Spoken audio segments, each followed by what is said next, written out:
መድብል ጀግናው እንግዲህ ዘበኛ ሆኖ ገብቶ አክሊሉን ጉድ ሰራው ማለት ነው። በሚያሳዝን ሁኔታ አክሊሉ እንግዲህ ለማንም አልንበረከክም ያለው ሰውዬ በደቂቃዎች ውስጥ ነገሮች ተቀየሩ።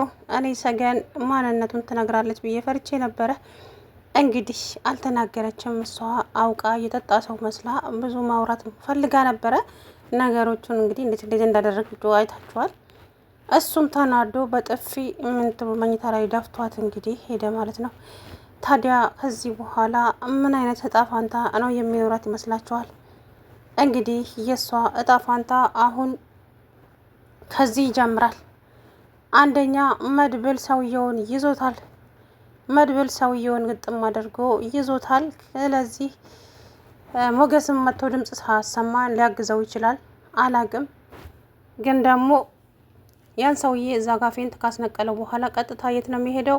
ልጅቷ ጋር ሰገን ጋር ይሄዳል ማለት ነው። ሰገን መድብል መሆኑን ካወቀች ድምፅ ልታሰማ ስለምትችል አፏን አፍኖም ቢሆን ከዛ ቤት ውስጥ ይዟት ይሄዳል ማለት ነው። ደስ አይልም? እኔ ግን በጣም ደስ ብሎኛል እውነቱን ለመናገር የምሬን ነውና እንግዲህ ትንሽ ሰዓታቶች ናቸው እየቀሩት ማለት ነው ሊገናኙ። ከዚህ በኋላ የሚፈጠረውን ነገር ደግሞ አብረን የምናየው ነው የሚሆነው። ታዲያ በጣም ፈርታለች።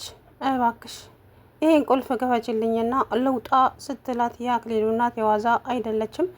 በቀላሉ ልተዋት አልቻለችም ማለት ነው። የኔ ልጅ ጎበዝ ጀግና ነው። እሺ የኔ ልጅ ቆፍጣና ነው።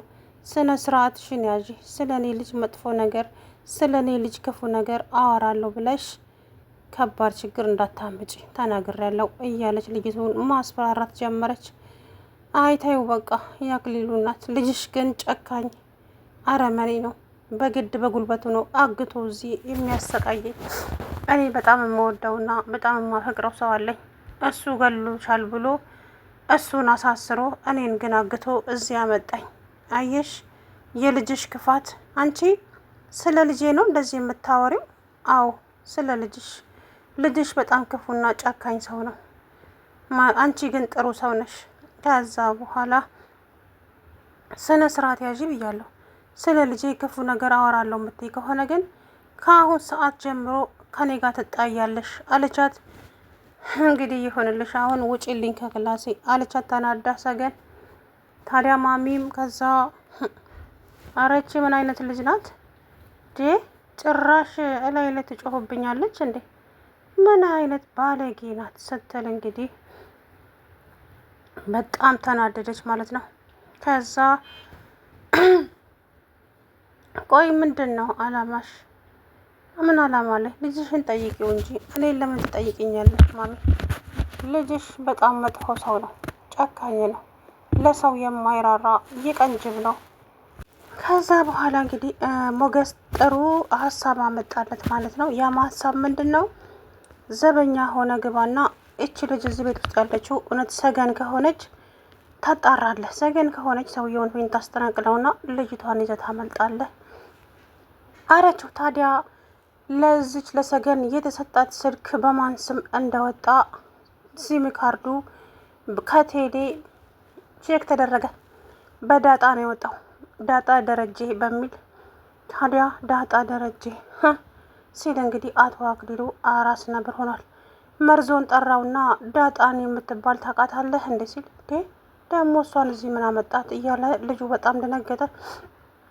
ከዛ በኋላ እንግዲህ በጣም ደነገጠ። መርዞን አረን ያላቃትም ምናምን አለው። ከዛ በጣም ሲደነግጥ አንተ እያወራው አይደለም እንዴ? አረሽ ችግር የለም። ከዛም እንግዲህ በጣም ደነገጠና አሁን እኔን ግቢ የሚጠብቅልህ ይሄንን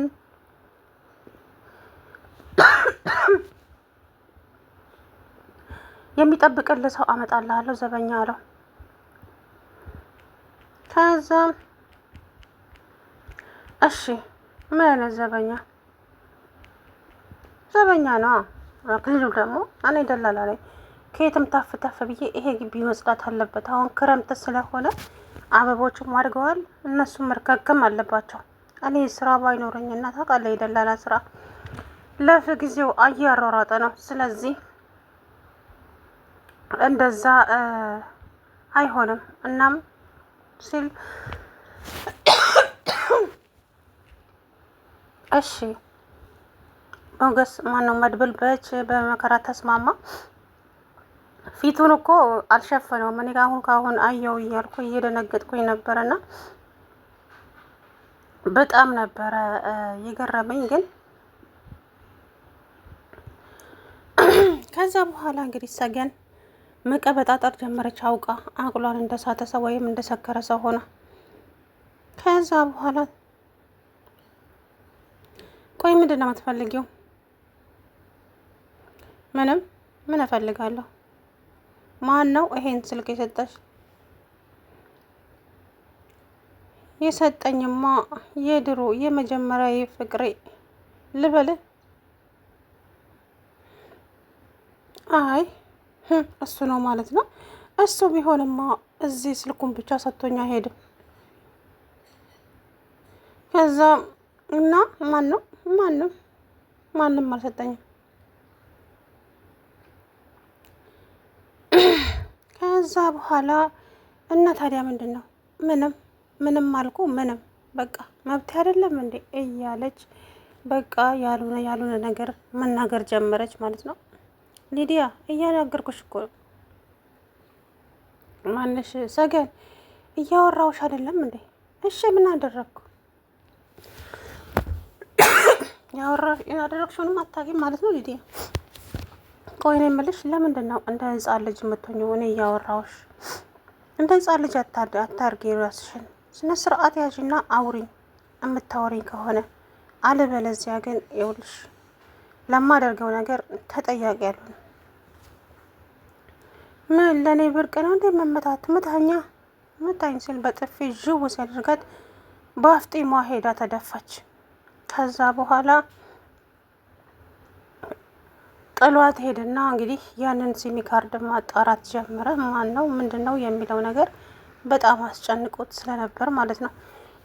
ነገር ግን አወቀ። በዳጣ ስም ነው ሲሙ የወጣው። እንግዲህ ዳጣም ችግር ውስጥ ልትገባ ነው ማለት ነው። ከዚህ በኋላ መድብል እንግዲህ ሰገንን ይዞ ይወጣል። አክሊሉንም እንግዲህ እንዳልሆነ አድርጎታል። አይታችሁ ከሆነ አቶ አክሊሉ እንግዲህ ጀግና ነኝ የሚል ፊት ለፊት እንኳን መጋፈጥ አይችልም እኮ እንኳን ሰው። እንግዲህ አክሊሉ የት ነህ ስትለው እናቱ አንተ ውሻ አለና መድብልዬ ቀብ አደረገው ከጀርባው። ከዛም በጣም ነበር የደነገጠው፣ በጣም ነበር እየተናደደው ማለት ነው። አዋራው ቡን ነው ያለው የእውነት ለመናገርና ስለዚህ ከዚህ በኋላ እንግዲህ መድብል ሰገነን ይዞ ያመልጣል ማለት ነው። ከዛስ ምን ይደረጋል? ከዛማ እቺ ልጅቱ ከሱ ጋር ታመልጣለች ማለት ነው። እናም ማሚ ደግሞ እንግዲህ ምግብ ስትበላ አይታችኋታል። በሳቅ ፍርስ ነው የምታደርገኝ እኮ መርዞ እንደ ሀሳ አፉን እየከፈተ እሷ ግን ጉርስ እያደረገች ከዛ በኋላ ምንም ነገር ሳትለው አረ ማሚ ምንድን ነው እንደዚህ መሆን? ነውር አይደለም እንዴ? እውነት ነውር ነው፣ እንደዚህ አይደረግም እያለ ለማንኛውም እንግዲህ መድብል ጀግናው ይዟት ወጣ ማለት ነው። ከዛ በኋላ መድብል በጣም ነበር እየተናደደው፣ በጣም ነበር ያዘነው ማለት ነው። ምክንያቱም ለምንድን ነው እንደዚህ የምታደርገው? ቆይ ምንድን ነው የምትፈልገው? ለምንስ ነው እንደዚህ የሆነች አለችው እያለ አቶ አክሊሉ እች ልጅማ የሆነ ያሰበችው ነገር አለ።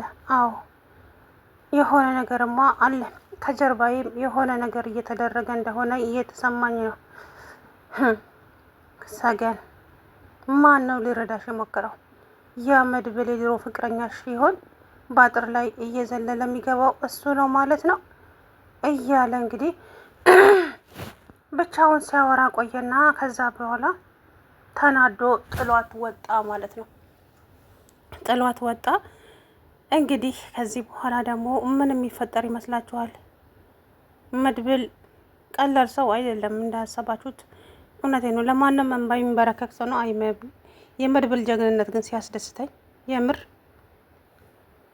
በጣም ነው የሚያስደስተኝ። እንደው የመድብል ነገር የምሬን ነው የምላችሁ፣ ጎበዝ ነው በቃ እንኳን ለነኚህ ለካሌብ እንኳ አልተንበረከከም ማለት ነውና ብቻ ጀግንነቱ አስደስቶኛል። ከዚህ በኋላ ደግሞ እንግዲህ የሚፈጠረው ነገር ምንም ይሆን ይመስላችኋል?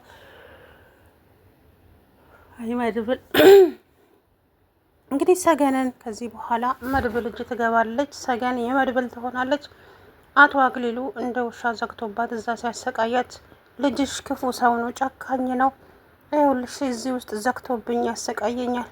ምን እንዳደረግኩት እንኳን አላውቅም፣ ለምን እንዳሰቃየኝ እንኳን አላውቅም። አንቺ የልጄን ስም ዝም ብለሽ እንዳታጠፊ ተናግሬያለሁ ዋ እያለች ማሚዬ እንዴት ብዬ ልንገርሽ? በእርግጥም ላይገባሽ ይችላል፣ ግን ደግሞ እውነታው ይሄ ነው።